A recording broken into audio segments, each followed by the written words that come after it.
ওয়াযালিকাল ফাউজুল আযীম, এই কথাগুলি কোরআনে কারীমের আয়াতের অংশ বলছি। কখনো বলা হয়েছে ফৌজে আজিম, ফৌজে কবির, হ্যাঁ, আল ফৌজুল মুবিন, সুস্পষ্ট সফলতা, বড় সফলতা, বিশাল সফলতা। এগুলো কোন ক্ষেত্রে বলা হয়েছে? আখিরাত, আখিরাতের সুখময় স্থান জান্নাত সম্পর্কে। জাহান্নাম থেকে বেঁচে যেতে পারলো আর জান্নাত হাসিল করতে পারলো। ফামান যুহজিহা আনিন নার ওয়া উদখিলাল জান্নাহ, কেউ যদি জাহান্নাম থেকে রক্ষা পেয়ে যায় আর যদি জান্নাত হাসিল করতে পারে, ফাকাদ ফাজ, সেই ব্যক্তি হচ্ছে ফায়েজ, সেই ব্যক্তি হচ্ছে সফল, সেই ব্যক্তি হচ্ছে সাকসেস। তো এই জান্নাতে যাওয়ার অনেক উপায় রয়েছে এবং সহজ সহজ উপায়। সহজ যদি কেউ মন মানসিকতা রাখে ইয়াকিনের সাথে যে আমার আখিরাতের প্রতি ইয়াকিন আছে, জান্নাতের প্রতি দৃঢ় বিশ্বাস রয়েছে, জাহান্নামের প্রতি দৃঢ় বিশ্বাস রয়েছে, তাহলে কখনো সে পিছপা হবে না, সব সময় অগ্রগামী থাকবে এই পথে। আল্লাহ রাব্বুল আলামিন আমাদের এই বিষয়গুলি উপলব্ধি করার তৌফিক দান করেন, সেই অনুযায়ী আমলের তৌফিক দান করেন। জান্নাতে যাওয়ার জন্য সংক্ষেপে যে সহজ উপায়গুলি রয়েছে কোরআন সুন্নাহর ভাষায় একটি বা দুটি কথাতে বলা যেতে পারে, আর তা হচ্ছে আল ঈমান। এক নম্বর হচ্ছে ঈমান, আর ঈমানের 6টি রুকুন রয়েছে। আর ঈমানের শাখা কতটি রয়েছে? 70-এর বেশি শাখা প্রশাখা রয়েছে। ঈমান, ঈমানের পরিপন্থী বিপরীত বিষয়গুলি রয়েছে, শিরক, কুফরি, মুনাফিকি, এগুলি থেকে মুক্ত হইতে হবে। হ্যাঁ, ঈমানের একটা দিক হচ্ছে সুন্নাহ, সুতরাং সুন্নাহর অনুসারী হইতে হবে। ঈমানের সুন্নাহর পরিপন্থী বিপরীত হচ্ছে বেদাত, সুতরাং বেদাত মুক্ত হইতে হবে ইত্যাদি। তাহলে এক হচ্ছে ঈমান, আর 2 নম্বরে হচ্ছে আমাল সালেহ, নেক আমল, ঈমানদার হয়ে যাওয়া এবং সৎকর্মশীল হয়ে যাওয়া। আপনি বিশ্বাসী হবেন, অবিশ্বাসী হবেন না। হ্যাঁ, আপনি মেনে নেবেন, অমান্য করবেন না, এইটাকে ঈমান বলা হয়। বিশ্বাসের সাথে যেটাকে মেনে নেওয়া, মেনে নেওয়া। তাহলে এর বিপরীত হচ্ছে অবিশ্বাস আর অমান্য করা, অবাধ্য হয়ে যাওয়া। অবাধ্য না, অমান্যকারী না, অস্বীকারী না, সন্দিহান না। আর তার সাথে নেক আমল দিয়ে, ভালো কাজ দিয়ে প্রমাণ করে দেওয়া যে আমার বিশ্বাস আছে, আমার বিশ্বাস আছে, আমি স্বীকৃতি দান করেছি, স্বীকার করেছি, মেনে নিয়েছি, আমি অনুগত, অবাধ্য নয়, নাফরমান নয়। এই বিষয়গুলি ঈমান এবং নেক আমল, এটি হচ্ছে আজকের আলোচনা, পুরো আলোচনা। এবং ঈমান এবং নেক আমলের ক্ষেত্রে বিভিন্ন স্তর রয়েছে। কিছু রয়েছে মৌলিক বিষয় রয়েছে, ফরজ ওয়াজিব, কিছু রয়েছে সুন্নত মুস্তাহাব রয়েছে।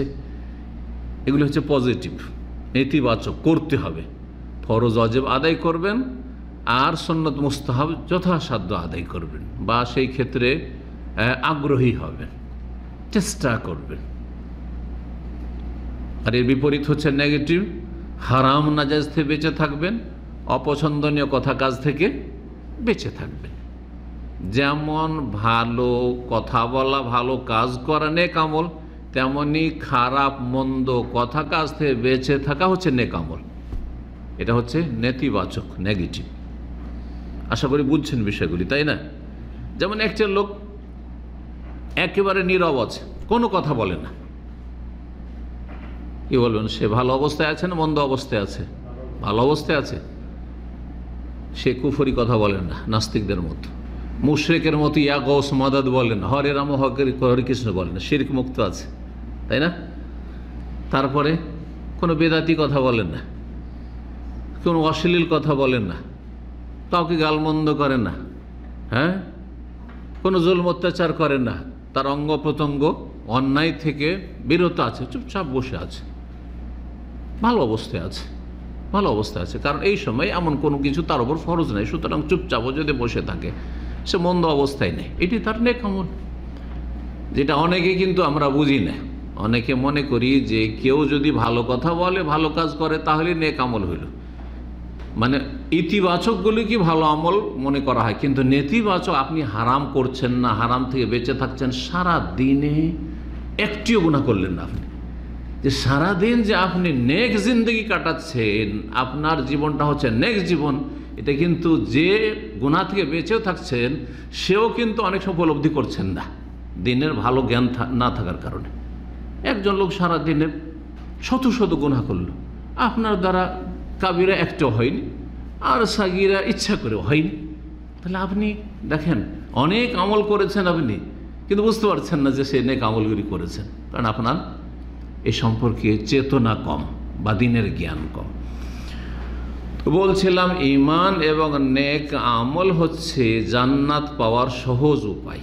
এই মর্মে অনেক আয়াত রয়েছে। সূরা কাহাফ আয়াত নম্বর 107, 108 আল্লাহ বলছে, ইন্নাল্লাযীনা আমানু ওয়া আমিলুস সলিহাত, নিশ্চয় যারা ঈমানদার হয়ে গেল, ও আমিলুস সলিহাত, এবং ঈমানের প্রুফ প্রমাণ পেশ করার জন্য তারা ভালো কাজগুলি করলো। সলিহাত, সলিহের বহু বচন, সলিহাতুনের বহু বচন। তাহলে একটি নেক কাজ যথেষ্ট না, অনেক সলেহাত আছে, অনেক ভালো কাজ আছে, সেগুলি করতে হবে। আগে ফরজ, এবং ফরজে কোন রকমের ঘাটতি চলবে না, ফরজ ওয়াজিবে, আর তারপর সুন্নত মুস্তাহাব যথাসাধ্য পালন করবেন আপনি। ইন্নাল্লাযীনা আমানু ওয়া আমিলুস সলিহাত, নিশ্চয় যারা ঈমানদার এবং সৎকর্মশীল ভালো কাজগুলি করে তাদের জন্য কি রয়েছে, কানাত লাহুম জান্নাতুল ফিরদৌস, তাদের জন্য শুধু জান্নাত নয়, ফিরদৌস নামক জান্নাত রয়েছে, প্যারাডাইস রয়েছে, যেটাকে প্যারাডাইস বলা হয় ইংরেজিতে, সেটা হচ্ছে ফিরদৌস। জান্নাতুল ফিরদৌস সবচাইতে উচ্চ মানের জান্নাত, উচ্চ স্তর জান্নাতের, জান্নাতুল ফিরদৌস। তাদের জন্য জান্নাতুল ফিরদৌসে রয়েছে নজলান, আতিথ্যের ব্যবস্থা, আল্লাহর পক্ষ থেকে আতিথ্যের ব্যবস্থা রয়েছে, মেহমান নওয়াজির ব্যবস্থা রয়েছে। সেখানে মেহমানকে জান্নাতীরা, মুমিন সৎকর্মশীল, ঈমানদার সৎকর্মশীল এরা মেহমান। আর কার মেহমান? দয়ুফুর রহমান, রহমান পরম করুণাময় আল্লাহ রব্বুল আলামিন, আল্লাহর মেহমান। জি, দুনিয়াতে হজ উমরাকারীদেরকে জয়ীফুর রহমান বলা হয় আজকালকার পরিভাষায়। আরব দেশে কিন্তু হজ মৌসুমে এই পরিভাষাটি অনেক বেশি ব্যবহার হয় সোশ্যাল মিডিয়াতে। আরবি যারা বুঝেন কি বলা হয়, যারা হজে এসছে, যারা উমরা এসছে, তাদের কি বলা হয়? জয়ীফুর রহমান, আল্লাহর মেহমানেরা, আল্লাহর ঘরের জিয়ারতে এসেছে, আল্লাহর ঘরে হজ উমরা করার জন্য এসেছে। আর আখিরাতে আল্লাহর মেহমান হচ্ছে জান্নাতীরা। আল্লাহ রাব্বুল আলামিন যেন আমাদেরকে নিয়ামত দান করেন। আল্লাহ জাহান্নামের উপর হারাম করেছেন মান কালা লা ইলাহা ইল্লাল্লাহ, ওই ব্যক্তিকে যে লা ইলাহা ইল্লাল্লাহ বলে, লা ইলাহা ইল্লাল্লাহ বলে, ইবতাগি বিযালিকা ওয়াজহ, আল্লাহ ছাড়া কোনো সত্য মাবুদ নেই, আল্লাহ ছাড়া কোনো সত্য মাবুদ নেই, উপাস্য নেই, এই কথা যদি বলে উদ্দেশ্য থাকে আল্লাহ সন্তুষ্টি, তাহলে বোঝা গেল শুধু মন্ত্রের মতো পড়লে হবে না, দেখা দেখি পড়লে হবে না, শুনে শুনে পড়লে হবে না। উদ্দেশ্য হচ্ছে আমার এই কালেমা কেন পড়ছি, আমি আল্লাহকে এই কালেমা দিয়ে সন্তুষ্ট করতে চাই, রাজি করতে চাই, তাহলে জাহান্নাম হারাম হয়ে যাবে। কারণ লা ইলাহা ইল্লাল্লাহ হচ্ছে তাওহীদ, লা ইলাহা ইল্লাল্লাহ আল্লাহ ছাড়া কোনো সত্য মাবুদ নেই। তাহলে দুনিয়ায় আল্লাহ ছাড়া অন্যকে যে সেজদা করা হচ্ছে, দরগা দুর্গাকে, এগুলি হচ্ছে বাতিল। মাজারের পূজা বাতিল, প্রতিমা পূজা, পুতুল পূজা বাতিল, গাছের পূজা বাতিল, আগুনের পূজা বাতিল, আল্লাহ ছাড়া অন্য যত উপাস্য রয়েছে সব বাতিল। যেই ব্যক্তি লা ইলাহা ইল্লাল্লাহ বলবে, আল্লাহ ছাড়া লা ইলাহা এসব নেই, বাতিল, ইল্লাল্লাহ একমাত্র ইবাদত আল্লাহ রয়েছে, সেই ব্যক্তিকে জাহান্নামের উপর হারাম করা হয়েছে। তাওহীদের ফজিলত এ হচ্ছে সহজ উপায়, তাওহীদ। এছাড়াও অনেক হাদিস রয়েছে, কোরআনে কারীমের আয়াত রয়েছে তাওহীদের ফজিলত সম্পর্কে। 2 নম্বর উপায় 5 ওয়াক্ত সালাত। জান্নাত যাওয়ার সহজ উপায় হচ্ছে 5 ওয়াক্ত সালাত। কতক্ষণ সময় লাগে? 5 ওয়াক্ত। আর 5 ওয়াক্ত কত রাকাত পড়তে হবে? যেটা না পড়লে জান্নাতে যেতে পারবেন না, যেটা না পড়লে জান্নাতে যেতে পারবেন না। কত রাকাত? 17 রাকাত।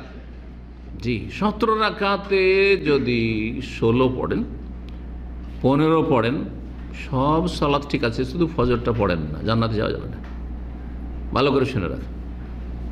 আপনি সুন্নত পড়েন আর না পড়েন, সুন্নত পড়লে আপনার জান্নাতের র্যাঙ্কটা ভালো হইতো, আরও ওপরে যেতে পারতেন, একটু নিচেই থাকবেন, কিন্তু জান্নাতে যাবেন আপনি ইনশাআল্লাহ।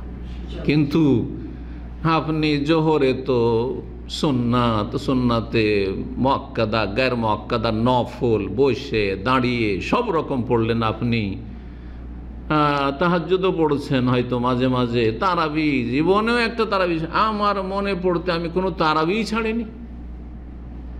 ফজর বলছে ফজরটা উঠতে পারি না, শুধু রমজানটাই পড়ি, ফজরটা রমজানে পড়ি, কারণ সাহারি টারি খেয়ে ওইটা ছুটে না, বাকি 11 মাস ফজর পড়তে জান্নাত পাওয়া যাবে না।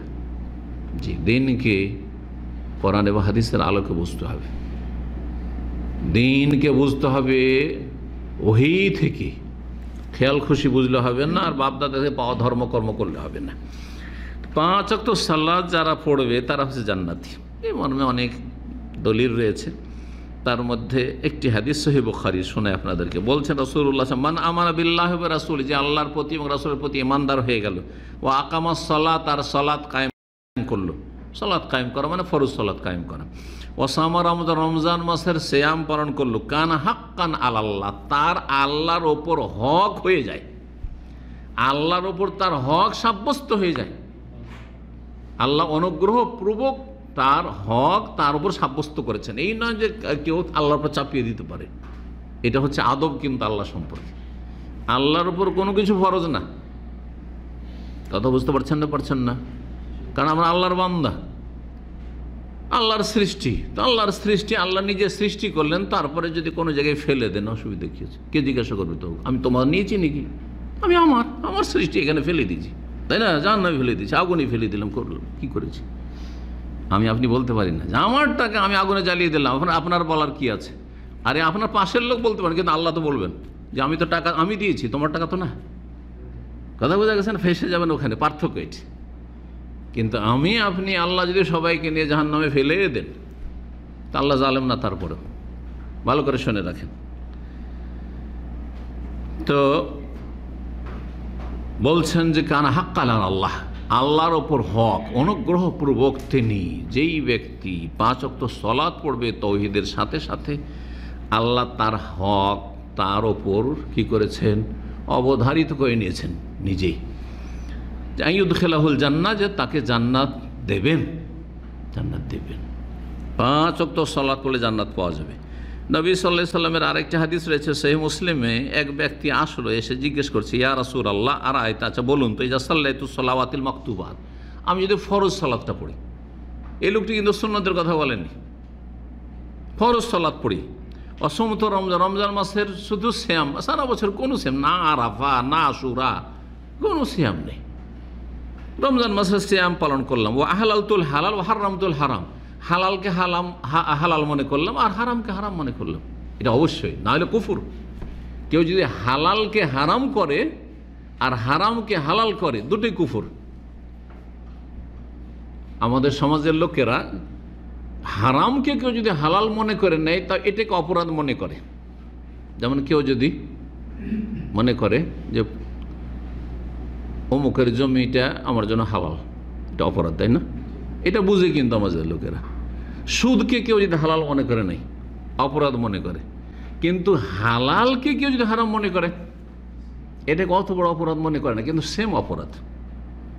ধরেন গরুর গোস্ত হালাল, কিন্তু কোনো মুসলিম যদি হিন্দুদের মতো মনে করে, হিন্দুদের দেবতা, সে দেবতা মনে করলো না, হ্যাঁ, কিন্তু মনে করে যে না, গরুর গোস্ত হারাম, তাহলে সেই ব্যক্তি কাফের, মুসলিম না, কুফরি করলো। যেমন কেউ যদি বলে সুদ হালাল, ব্যবসা হালাল, সুদ হালাল, তাহলে সে কাফের। ঠিক ওই রকমই কিন্তু। এই জন্য সূরা তাহরিম, একটি সূরার নাম কি? সূরা তাহরিম। আল্লাহ কি বলেছেন ওখানে?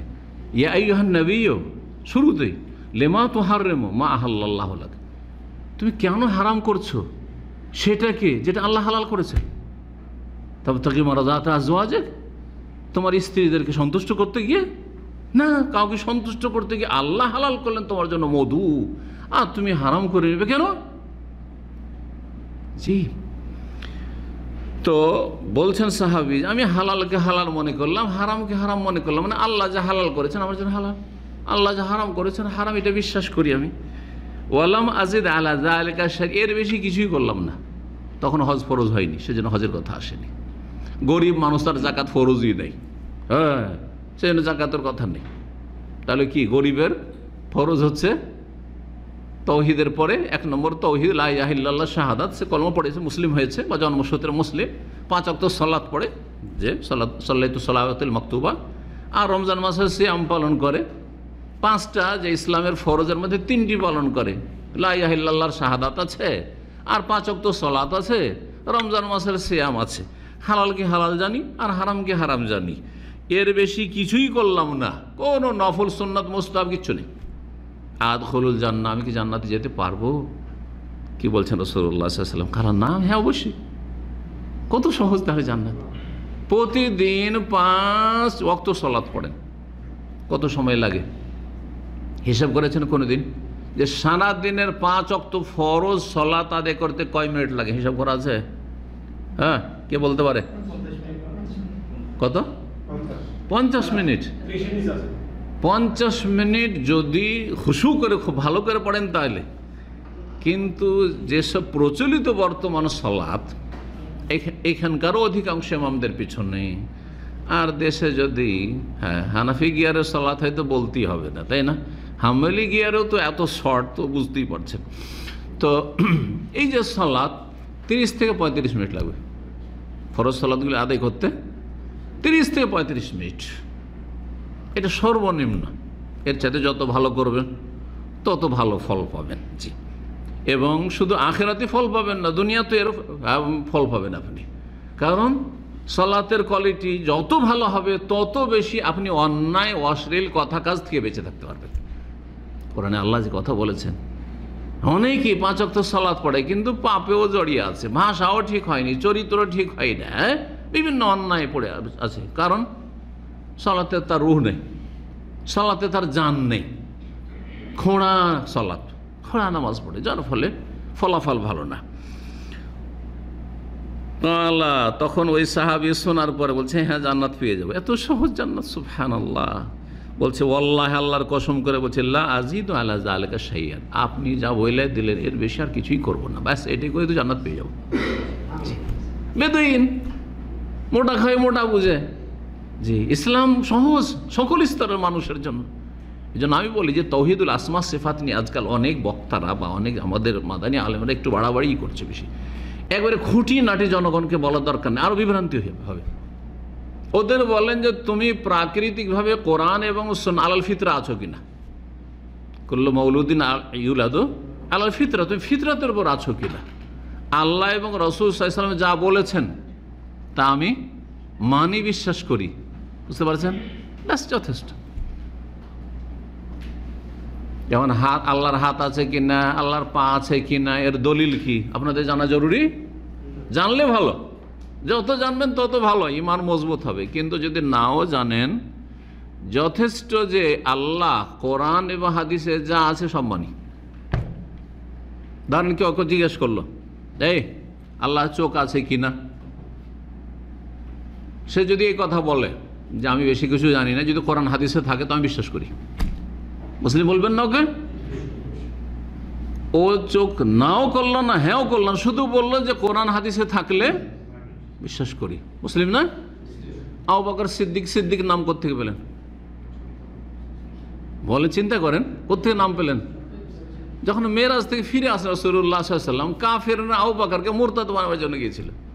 যারা আবু বকর জানো তুমি তো খুব বিশ্বাস করছো মোহাম্মদকে, খুব বিশ্বাস করছো তুমি, না অন্ধ ভক্তি তোমার, জানো কি বলছে জানো? আরে এতদিন তো বলতো জমিনের কথা, এখন বলছে 7 আকাশ থেকে ফিরে এসছে, 7 আকাশের ওপর থেকে নাকি এই রাতে ভ্রমণ করে চলে আসছে। কেমন লাগে তোমার কথাটা? জিজ্ঞেস করছে মক্কার কাফেররা যে আবু বকর তোমাকে কেমন লাগে কথাটা, এটা কি বিশ্বাসযোগ্য? তখন কি বলছেন তিনি? এখনো জানতে পারেননি, কিন্তু বলছেন নবী সাল্লাল্লাহু আলাইহি ওয়াসাল্লাম বলেছেন নাকি? বলছে হ্যাঁ বলছে তো। যদি তিনি বলে থাকেন তাহলে আমি প্রথম বিশ্বাস করি। ব্যাস, আমি ওইটাই বলছি যে আমি কোরআন এবং হাদিস বুঝি না, সাধারণ মানুষ, কিন্তু কোরআন এবং হাদিসে যদি থাকে আমি বিশ্বাস করি, আমি বিশ্বাস করি। মুসলিম, সিদ্দিক আমি। সুবহানাল্লাহ, দিন এত সহজ, অস্বীকার যেন না হয়। এটা কেমন করে হইতে পারে? আমাদেরও চোখ আছে, আল্লাহর চোখ আছে, কি করে হইতে পারে? হ্যাঁ, না না না, কেমন হয়ে যায়? গেলেন তাহলে গোমরা, তাহলে পথভ্রষ্ট। 3 নম্বর, বিশেষ করে 5 ওয়াক্ত সালাতের ভিতরে যদি আসর আর ফজর নিয়মিত আদায় করেন তাহলে জান্নাত সুনিশ্চিত, জাহান্নাম হারাম।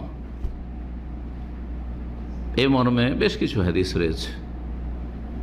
সহিহ বুখারী হাদিস, নবী সাল্লাল্লাহু আলাইহি ওয়াসাল্লাম ছোট্ট হাদিস, মান সাল্লাল বারদাইন দাখালা জান্নাহ। যেই ব্যক্তি 2 ঠান্ডার সময়ের সালাত আদায় করবে, 2 ঠান্ডার সালাত মানে ঠান্ডার সময়ের সালাত আদায় করবে, সেই ব্যক্তি জান্নাতে যাবে, জান্নাতে প্রবেশ করবে। 2 ঠান্ডার সময়, দুপুরের গরমের পরে ধীরে ধীরে ঠান্ডা পড়তে যাচ্ছে, আসরের সালাত, আর রাতের ঠান্ডা ফজর পর্যন্ত আছে, তারপরে সূর্য উঠবে, ধীরে ধীরে তাপ বাড়তে লাগবে। তো ফজর আর আসর এই 2 সালাত বিশেষভাবে যারা নিয়মিত আদায় করবে তারা জান্নাতে যাবে, কারণ তাদের দ্বারা সম্ভবই না যে জোহর ছেড়ে দেবে, আসর পড়ে আর মাগরিব ছুটে যাচ্ছে, এশা ছেড়ে দিচ্ছে, এমনটা হয় না। সৌদি আরবের এখানেও বাজারে মাগরিব এশা পড়া লোক প্রায় মুসলিম মাগরিব এশা পড়ে, কিছু এর চাইতেও খারাপ আছে। মাগরিব এশা দোকানপাটে চাকরি করে, সবাই মসজিদের দিকে যাচ্ছে, ওপরে উঠছে কিসের জন্য? একটু চা পানি করবে ওই সময়, আর তারপরে বেদিন অথবা রাস্তায় ফুটপাতে হিন্দুদের মতো, খ্রিস্টানদের মতো, ইহুদিদের মতো বসে আছে কিছু এরকম নিকৃষ্ট। কিন্তু যারা আধা নামাজি বেনামাজি তারাও কি করে? মাগরিব এশাটা পড়ে, মাগরিব এশা পড়ে, জোহরও পড়ে। কিন্তু সমস্যা কোথায়? আসরে আর ফজর, আসর ফজর জাগছে কিনা, কারণ দুপুরে খেয়ে দিয়ে শুয়েছে, আসর ওঠাটা কষ্টকর। অথবা হাটে বাজারে আছে, কেনাকাটা আছে, না হয় বেচা আছে, সেটা মার্কেট ছেড়ে যাব কি করে? এখন তো মার্কেট চলছে, হাট, জি, গ্রাম অঞ্চলে এই সময়টি আসল জমজমাট। ফজর ঘুমাবার সময়, সারা রাত ঘুম না আসলে শেষ রাতে ঘুম আসবেই, কঠিন ইমানের পরীক্ষা। এই জন্য মুনাফিকি যদি মুক্ত হইতে হয় তাহলে আসর ফজর ঠিক রাখতে হবে। আসর ফজর যার ঠিক নেই তার মধ্যে মুনাফিকি আছে, মুনাফিকি আছে। ওই যা কামু ইলা সালাতে কামু কুসালা, সালাত পড়লেও খুব অলসতার সময় উঠাইলে মেজাজ খারাপ হয়ে যায়। ফজরে যদি জাগায় রুমমেট নামাজিরা, এই তোমার কাজ তুমি করো, আর কি নোংরা ভাষা এদের, নিকৃষ্ট চরিত্র এদের। নবী সাল্লাল্লাহু আলাইহি ওয়াসাল্লাম আরেকটি হাদিস রয়েছে সহিহ মুসলিমে, লাইয়ালে জান্নার, কখনো জাহান্নামে যাবে না, কখনো জাহান্নামে যাবে না। কে? মান সাল্লা কাবলা তুলুল ফজরে ও কাবলা গুরুবিহা, যেই ব্যক্তি সূর্য ওঠার আগে আর সূর্য ডুবার আগে 2 সালাত পড়বে, সে জাহান্নামে যাবে না। 4 নম্বর, জান্নাতে যাওয়ার সহজ উপায়, আল্লাহর সন্তুষ্টির জন্য যদি মসজিদ তৈরি করতে পারে, মসজিদ তৈরি করতে হবে, কিন্তু সমস্ত নেক আমল, সেগুলি ফরজ হোক, ওয়াজিব হোক, নফল হোক, সুন্নত মুস্তাহাব হোক, আল্লাহ সন্তুষ্টি অবশ্যই সেখানে থাকতে হবে। আল্লাহ সন্তুষ্টি, 5 ওয়াক্ত সালাত পড়ছেন, কি থাকতে হবে? আল্লাহ সন্তুষ্টি। লা ইলাহা ইল্লাল্লাহ, তাওহীদ আপনি কায়েম করছেন, ইবতাগি বিযালিকা ওয়াজহাল্লাহ, মসজিদ তৈরি করছেন, এই নয় যে দুনিয়ার গরজে, হ্যাঁ, লোকজন জানুক যে আমি করেছি মসজিদ আমার বাবা মায়ের নামে, এলাকাবাসী জানুক যে আমি একজন এমপি মিনিস্টার, আমি কিছু করে দিয়েছি দেশবাসীর জন্য। কিছু পাবেন না আখেরাতে, আখেরাতে বেশ কিছু ভোট পেয়ে যাবেন এলাকার, আখেরাতে কিছু পাবেন না। কি থাকতে হবে? আল্লাহ সন্তুষ্টি উদ্দেশ্য থাকতে হবে। সহিহ বুখারী হাদিস, নবী সাল্লাল্লাহু আলাইহি ওয়াসাল্লাম বলেছেন, মান বানা মসজিদান, 2 রকম রিওয়ায়াত রয়েছে। কোন রিওয়ায়াতে রয়েছে মান বানা মসজিদান লিল্লাহ, আল্লাহর জন্য, আর এই হাদিসে রয়েছে মান বানা মসজিদান ইয়াবতাগি বিহি ওয়াজহাল্লাহ। স্পষ্ট, যে ব্যক্তি মসজিদ নির্মাণ করলো উদ্দেশ্য হচ্ছে আল্লাহর সন্তুষ্টি, আল্লাহর সন্তুষ্টি কামনা, আল্লাহকে রাজি করা। বানাল্লাহু লাহু মিসলাহু ফিল জান্নাহ, ওই রকমই আল্লাহ জান্নাতে তার জন্য ঘর, অট্টালিকা, প্যালেস নির্মাণ করবেন। জি, যার জন্য জান্নাতে স্পেশাল ঘর তৈরি করা হচ্ছে সে জান্নাত পাবে না? তাহলে অলরেডি সে জান্নাতি, আর তারপর জান্নাতে স্পেশাল ঘর তার জন্য, যেহেতু সে এই মুস্তাহাব কাজটি কখনো কখনো, অধিকাংশ ক্ষেত্রে হয়তো মসজিদ তৈরি করা সুন্নাত মুস্তাহাব কাজ, কিন্তু যেখানে ফরজ মসজিদে একেবারে নেই, জরুরি একটা গ্রামে একটা মসজিদ লাগবে, তখন ফরজ গ্রামবাসীর জন্য ফরজ, সবার জন্য ফরজ, ফরজে কেফায়া।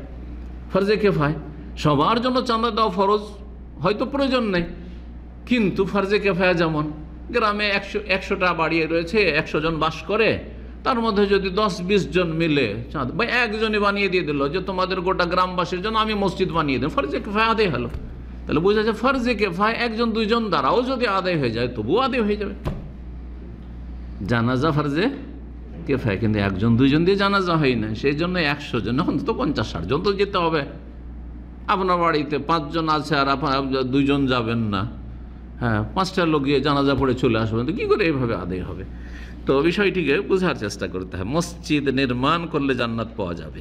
5 নম্বর উপায় জান্নাতে, সেটা হচ্ছে ইয়েতিমদের লালন পালন। আর সেই ইয়েতিম, যদি ইয়েতিম কাকে বলে, প্রথম কথা কে বলবে? যার বাবা নেই, 7 বছর পূর্বে, 3 রকম হয়ে গেল। এই বলে যার বাবা নেই সেই ইয়েতিম। আমার তো বাবা নেই, রাহিমাহুল্লাহ তাআলা, তাহলে আমাকে ইয়েতিম বলবেন নাকি? হ্যাঁ, আপনাদের অনেকের বাবা নেই কিন্তু ইয়েতিম সবাই, ও ইয়েতিম না। আচ্ছা, আমাদের গ্রাম অঞ্চলে আবার যার মা নেই তাকে ইয়েতিম বলে, এটা ভুল। আচ্ছা, আর এটাও ভুল যে যার বাপ নাই সে ইয়েতিম, এটাও ভুল। আর এ বললো যে 7 বছরের নিচে যদি বাপ হারায় তাহলে ইয়েতিম, আরও টাইট করে দিল। হ্যাঁ, ওইটা ঠিক আছে, মাঝামাঝি। সেটা হচ্ছে নাবালক অবস্থায় যখন কাজকর্ম করে খাওয়া চলাফেরার জন্য স্বাবলম্বী হতে পারেনি, নাবালক অবস্থায় যদি বাবাকে হারিয়ে দেয় তাহলে সে ইয়েতিম।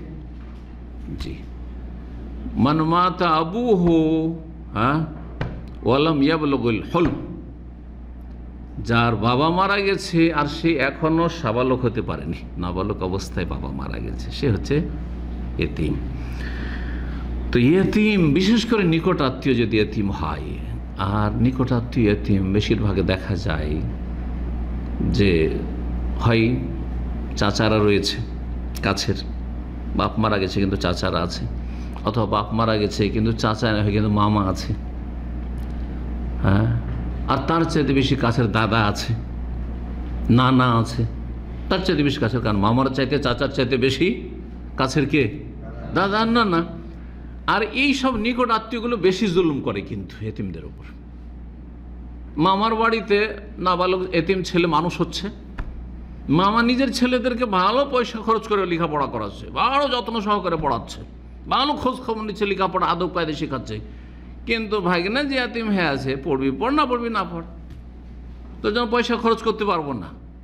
এইদিকে বড় বড় ফিস দিয়ে সে জেনারেল লাইনে পড়াচ্ছে নিজের ছেলে মেয়েদেরকে, আর ওই এতিমটাকে ভাগনাকে অথবা ভাতিজাকে বলছে যা মাদ্রাসায় ভর্তি হয়ে যা, ফকিরি বিদ্যা পড়। জালেম এগুলো। অধিকাংশ জুলম অত্যাচারগুলি এই নিকট আত্মীয়রা করে থাকে, এদের দায়িত্ব অনেক বেশি।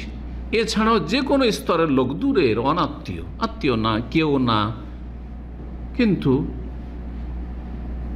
একজন মুসলিম ভাই সে মারা গেছে, তার নাবালক ছেলে মেয়ে, অথবা এমনকি অমুসলিমও যদি হয়, আর তারা যদি প্রতিপালন করেন, এত কি ইসলাম কি এত মানে আমাদের জন্য মানে এত আমাদের চিন্তা চেতনাকে সংকুচিত করে দিয়েছে যে অমুসলিম ছেলে হইলে নাবালক অসহায়, আপনার গ্রামে একজন অমুসলিম আছে, তার একটা ছেলে অসহায় নাবালক হয়ে আছে, সেই ছেলে প্রতিপালনের সব পাবেন না? অবশ্যই পাবেন। কুকুরকে যদি পানি পান করিয়ে জান্নাতে যাওয়া যায়, সহিহ বুখারী হাদিস। বিড়াল বেঁধে রেখে, হ্যাঁ কি হয়েছে? বিড়াল মরে গেছে, বিড়াল বেঁধে রেখেছে, জাহান্নামে যেতে হয়। তাহলে একটা কাফের সন্তান যদি এতিম থাকে, তার ভরণ পোষণের দায়িত্ব নিয়ে জান্নাত পাবেন না? অবশ্যই পাওয়া যাবে। তবে তার যেমন শারীরিক তরবিয়ত করবেন, প্রতিপালন করবেন, তেমন ইমানি তরবিয়তের চেষ্টা করবেন। আপনার আখলাক চরিত্রের মাধ্যমে দেখবে যে আমার চাচারা, আমার স্বজাতি, আমার বংশধর, তাদের আচরণ কত খারাপ, কিন্তু একজন মুসলিম, আমার ধর্ম অবলম্বী না, আমার বাপদাদা ধর্মের না, সে আমার সাথে কত ভালো আচরণ করছে আর কত যত্নের সাথে আমাকে মানুষ করছে, সে আকৃষ্ট হবে না? নীরব দাওয়াত, এটাকে বলা হয় সাইলেন্ট দাওয়া। আমাদের কথার দ্বারা এই মুসলিম হয়ে যাও, ইসলাম গ্রহণ কর, এর চাইতে অনেক গুরুত্বপূর্ণ হচ্ছে যে আমার আখলাক চরিত্র দিয়ে ইসলামের দিকে আকৃষ্ট করা। এটা সবচেয়ে বেশি ফলপ্রসূ, কোনো কথা বলা লাগবে না। আর এইভাবে কিন্তু রাসূলুল্লাহ সাল্লাল্লাহু আলাইহি ওয়াসাল্লামের পরে বিভিন্ন দেশে যে সাহাবায়ে কেরামগণ ছড়িয়ে ছিটিয়ে গেছেন ব্যবসা বাণিজ্যে, তাদের আখলাক চরিত্র লেনদেন একটা পয়সার এদিক সেদিক নেই। আরে ভুল করে দিয়েছে, ভুলে গিয়েছে, হ্যাঁ, তার ঘরে গিয়ে তার বাড়ি থেকে খোঁজ করে করে তাকে টাকা পয়সা দিয়ে এসছে। আরে এরা কেমন রে, এরা তো আসমান থেকে মনে হয় দেবতা নেমে এসছে। হিন্দুদের ভাষায় খুব ভালো মানুষকে কি বলে হিন্দুরা? দেবতা বলে। হ্যাঁ, দেবতা আসমান আকাশ থেকে নেমে এসেছে, ইসলাম গ্রহণ করেছে তারা। তো আমাদেরকে এইভাবে দাওয়াত দেওয়ার চেষ্টা করতে হবে। এতিমের প্রতিপালন সম্পর্কে সহিহ বুখারী হাদিস রয়েছে, রাসূলুল্লাহ সাল্লাল্লাহু আলাইহি ওয়াসাল্লাম বলছেন, আনা, আমি, ওয়া কাফিরুল ইয়েতিম, আর যেই ব্যক্তি ইয়েতিমের কেফালতের দায়িত্ব নেয়, কেফালত মানে তার ভরণ পোষণ পরিচর্যা যেসব প্রয়োজন রয়েছে এগুলি যে দায়িত্ব নিল, হাকাজা, এইভাবেই থাকবো, এইভাবে জান্নাতে ফিল জান্নাতে হাকাজ, আনা ওয়া কাফিলুল ইয়াতিমে ফিল জান্নাতে হাকাজ, আমি এবং ইয়াতিমের দেখাশোনা করার যে দায়িত্ব নেবে এইভাবে আমরা দুইজন থাকবো, আমার প্রতিবেশী হবে। দুটো আঙ্গুলকে পাশাপাশি এটা কোনো বললেন। ও আশারা বিসাব্বাবা ওয়াল উস্তা, সাব্বাবা এই শাহাদাতের আঙ্গুল, আর উস্তা হচ্ছে যেটা মধ্যমা, এই দুটো আঙ্গুলকে পাশাপাশি করে ইঙ্গিত করে দেখেন, অফাররাজা বাইনাহুমা, আর দুটোকে এইভাবে করলেন যে এই যে কাছাকাছি দেখো এরকম, আর দুটো যে একটু সামান্য ছোট বড় আছে এইরকম কাছাকাছি হবে যারা এতিমের দেখাশোনা করবে। এতিমের দেখাশোনা করলে জান্নাতের আপনি জামানত পেয়ে গেলেন। চিন্তা করুন তো দেখি, যদি আমার আরও 2-4-5টা ছেলে মেয়ে থাকতো, আমি খাওয়াইতাম না? কেন এভাবে আমরা চিন্তা করি না? কেন এভাবে চিন্তা করি না আমরা? তাহলে সহজ এতিম মানুষ করা। বরং আমি দেখেছি অনেক নেক বান্দাদেরকে, আমি আরবদের মধ্যে বিশেষ করে দিনদারিটা অনেক বেশি আলহামদুলিল্লাহ। আমাদের দেশের মানুষের চাইতে এই দেশে ইমানদারি, এখানকার আলেম ওলামাদের মধ্যে আমাদের দেশে আলেম ওলামার চাইতে দিনদারি বেশি রয়েছে। এটা এমন সত্য যেটা অস্বীকার করার কোনো উপায় নেই, যারা এখানে বসবাস করে আমাদের মতো লোক, যা বুঝি ভালো করে। তো দেখেছি সুবহানাল্লাহ, ইয়েতিমের লালন পালন করছে। কোথায়? বাংলাদেশে, ইন্ডিয়াতে সেই ইয়েতিম, এখান থেকে তার ভরণ পোষণ দিয়ে যাচ্ছে। কী জন্য আপনি এগুলো করছেন? বলছেন যে আমি জান্নাত পেতে চাই, সেই জন্য, আমি জান্নাত পাওয়ার জন্য। তাকে চিনি না, তার বংশকে চিনি না, কাউকে চিনি না, আমি একজন আমানতদার লোক ভেবেছি, এই লোকটি আমানতদার, সেই টাকাটা এতিমের কাছে পৌঁছাবে। এ যদি খেয়ানত করে কত বড় অপরাধী, চিন্তা করুন তো দেখি। এমনও লোক আমাদের দেশে আছে, জি, এতিমের পয়সা নিচ্ছে আরব দেশ থেকে, কুয়েত থেকে, সৌদি আরব থেকে, আর অন্যান্য দেশ, এইসব দেশ থেকে, আরব দেশ থেকে, আর নিয়ে যাওয়ার পর সেখানে 9-6 করছে, সামান্য কিছু দিচ্ছে। ওই রকমই যেমন দেশীয় নেতারা ওই ওপর মহল থেকে আস্তে আস্তে চুরি করতে করতে করতে করতে গ্রামে গরিবের কাছে ওই 5 কিলো করে চাউল পৌঁছেছে, যেখানে 50 কিলো 100 কিলো দিলেও শেষ হইতো না, সেই টাকাগুলো সব খেয়ে ফেলেছে। এইরকম হচ্ছে, আল্লাহ হেফাজত করুন। জি, সুতরাং আমানতের খেয়াল অবশ্যই রাখবেন। নিজে করতে পারবেন না, কেউ করছে সেখানেও খেয়ে ফেলবেন, তাহলে আপনি জাহান্নামের ইন্ধন হবেন না। কোথায় যাবেন? এত সহজ। জান্নাত লাভের জন্য চেষ্টা করবেন, এতিম অথবা বিধবা, কিছু কিছু চেষ্টা করবেন, আর একজন করে চেষ্টা করবেন। এবং যদি দেখেন যে আমার কোনো দোয়া করি কিন্তু চোখে পানি আসে না, মনটা নরম হয় না, মনটা যেন শক্ত হয়ে থাকছে, অন্তরটা শক্ত হয়ে থাকছে, এ মর্মে হাদিস রয়েছে, এতিমকে আদর করেন। এতিম বাচ্চা রয়েছে, কোলে নেওয়ার মতো থাকলে কোলে নেবেন, আর যদি কোলে নেওয়ার মতো না, বড় হয়ে গেছে, তাহলে একে কোলে নেওয়া যাবে না, তাহলে কমপক্ষে ওকে ডেকে আদর করবেন, ওর মাথায় হাত বুলাবেন, গায়ে হাত বুলাবেন, একটু আদর করবেন। হ্যাঁ, দেখবেন যে অন্তর নরম হবে।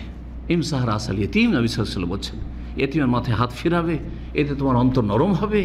জি, আল্লাহ রাব্বুল আলামিন যেন আমাদের সকলকে তৌফিক দান করেন। 6 নম্বর জান্নাতে যাওয়ার সহজ উপায়, সেটি হচ্ছে জবান এবং লজ্জা স্থানের হেফাজত করা। দুটোই জাহান্নামে নিয়ে যায়। এই জিহ্বা জাহান্নামে নিয়ে যায় কুফরি কথা বললে, শিরকি কথা বললে, হ্যাঁ, অশ্লীল কথা বললে। আর লজ্জা স্থান জাহান্নামে নিয়ে যায় জেনা ব্যভিচার সমকামিতায় লিপ্ত হইলেই, অশ্লীলতায় লিপ্ত হইলে।